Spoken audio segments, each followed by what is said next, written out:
Welcome to SVG-TV News for Thursday, November 8th, 2018. I am Jennifer Richardson with the details. The Caribbean people are capable of handling their own affairs and charting their own destiny. So says President of the SVG Bar Association, Renee Batiste, as she expressed disappointment with the outcome of referendums in Grenada and Antigua and Barbuda, in which the populations voted in favor of retaining the London-based Privy Council as their final court of appeal. In an interview with SVG-TV News, Batiste says it is disappointing that many persons in the region make decisions from a political standpoint on critical issues. She says there are several institutions such as the Eastern Caribbean Central Bank and the Caribbean Examination Council which prove that Caribbean-made institutions can be a success, and the Caribbean Court of Justice is no different. The establishment of the OECS, the establishment of CARICOM, the establishment of CXC. Who's correcting the CXC? The politicians? Who's doing it? We established the CXC and we have functionaries who deal with that. Registrar, institutions have been set up and we've been doing it. So people don't hardly write GCE anymore. Huh? Who's doing CAPE? We're doing that. But we haven't yet educated our people that we are in fact handling a lot of our own day-to-day living. And the things that make for living and production, we're doing them ourselves. The Bar Association president says, while the concerns of persons about the CCJ must not be ignored, it should not prevent the process from going forward, since the Privy Council's services will not be available forever. Citing the issue of political interference, Batiste says the court's financial independence is secure. All the governments took loans to fund the CCJ. And so we have all been paying, and some have paid back their loans, so that the CCJ can be a functioning court without having to come every year at budget time to get money. So it's quite independent of any one prime minister, 2, 3 prime ministers saying no money for them. And that it can't happen because the money is already there. I think there's about now, for the 13 years, they must have in excess of over 80-something million still there, because it's a trust fund, and the persons who manage the trust fund have to do so to the best of their ability, because fiduciary duties of trustees, especially of trustees, the trust fund of this nature, those fiduciary duties are quite serious. So they are being very judicious and prudent in the way they handle that investment. And these are professionals from the region. When asked whether politicians should have a role in educating the public to take the process forward, she says such individuals were elected to lead by the people for the people. I sometimes think our people want things done without us doing them ourselves. That era has passed when you would, I want this, but I want so-and-so to come from overseas to do it. That time has passed. And it is perhaps not a question of not trusting the politicians, because you go out and you vote for them. And you vote for them for many reasons, for leadership, direction. You trust them, they can deliver what you want. Yes, sometimes you won't get what you want, because I'm quite sure you go home expecting pea soup and you get pilau. So please, I'm reducing it to those visual and ordinary terms, because there are times when we look at things in those ordinary terms, but these are extraordinary affairs. Several fishermen and farmers are among the persons in Rose Place community who are now better prepared to deal with accidents and incidents that require first aid. Yesterday, 17 persons completed training in first aid and received their certificates from the Red Cross, who conducted the training exercise with the residents. Red Cross trainer Julia Simmons said it was necessary to conduct the training, particularly with the fishermen. Our persons in community in first aid and CPR, when we look at the fishermen, we had in mind that they can do something more with this training as well. The entire country tourist season has started on the 1st of November. And you never know who's going to be looking for a fishing boat to take them out to deep sea fishing or anything like that. And if fishermen from the Rose Place is the closest that you can call, or somebody that can take you out, a tourist, we're thinking that you should be able to help these persons as well. President of the local Red Cross Association, Bernard Morgan, said the training exercise was initiated by the residents and noted the importance of first aid and CPR. He said that a similar exercise will be extended to nearby communities. We cannot prevent hazards from coming our way, whether they be health-wise or otherwise, but we can prevent some disasters by reducing vulnerability. And so, we are working with Rose Place now, but we hope to take this program to other communities that demand it. And we are planning not only to work with fishermen and fisher folks, but also with farmers, because farmers find themselves sometimes in the mountain with a little crew. There could be an incident that requires some kind of treatment as a first responder, and they ought to be prepared with first aid and CPR so that they could administer the first response. Some of the certified first aid personnel from the community said they are appreciative for the training received and will put it to good use. Like Rose Place, most of the people keep to themselves. So, and it's full of fishermen. So I hope that when they go and see and they get injured, and that I could be there to assist them when they come home and like stop the bleeding and so forth until they're able to get reached to the hospital. You know, we're exposed to a lot of different things, so this training would help me to pursue more in fishing, and in case of anything I know what to do. And I'm thankful for this training. Fix boat, fix engine, with time, as a seaman, as a fisherman thing. Taking the training good.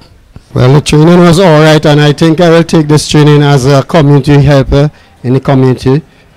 For everybody, it's a general concept of us to help each other. Thanks very much for the training. In my case, it's a bit of a refresher, but last time I went through this is about 20-something years ago, so it was really a good refresher.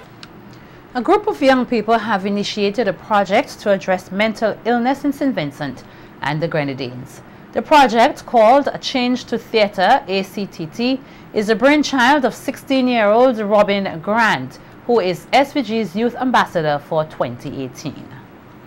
A big inspiration for my project was one of my friends, and he was a part of the Youth Ambassadors program. He's from Barbados, and he explained to me that he was diagnosed with depression, and he was telling me his story, and it really hit home for me, and so he inspired me to do my project about mental illness and to help others out there just like him in my country. To date, there are 20 members of the ACTT, and according to the group's vice president, Zachary Richards, while the awareness program will be for all Vincentians, their primary target will be young people. To visit various secondary schools, we're targeting the young people because the country often starts with the young people, and so we hope to enlighten them and teach them the idea that mentally ill people are not people that should be isolated and stigmatized, and they can get help for that mental illness. It is not the end when you are diagnosed with bipolar depression or anything like that. The ACTT or ACT initiative will be launched on Saturday at the Kingston Baptist Church at 1 p.m. The youths are inviting all Vincentians to attend as they kickstart their awareness on mental illness. Youths, members of... I am a part of what will help change society, and that change is not a bad thing, and it's a good thing, and it's going in the right direction. But in the past, people are given a stigma when they are diagnosed with mental illness. They are isolated, and knowing that I'm a part of that change that will stop this kind of isolation from happening and open a conversation. Dermatologists from around the region are in SVG to sharpen their skills and learn new techniques which would assist in their practice.